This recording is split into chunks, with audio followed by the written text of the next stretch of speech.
वाजता निधन झालं आणि अंत्यसंस्कार कुठे आणि कधी केले जाणार? वंदनीय मधुकर पिचड साहेबांचं आज संध्याकाळी 6:30 वाजता या ठिकाणी नाशिक या ठिकाणी 9 पल्स हॉस्पिटल या ठिकाणी निधन झालेलं आहे। त्यांचा अंत्यविधीचा कार्यक्रम त्यांच्या मूळ गावी राजूर या ठिकाणी उद्याला 4 वाजता त्या ठिकाणी होणार आहे।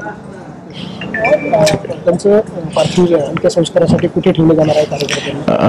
अकोल्याला जे अकोला कॉलेज आहे आणि पक्ष कार्यालय ऑफिस आहे या 2 ठिकाणी तिथं ठेवलं जाईल।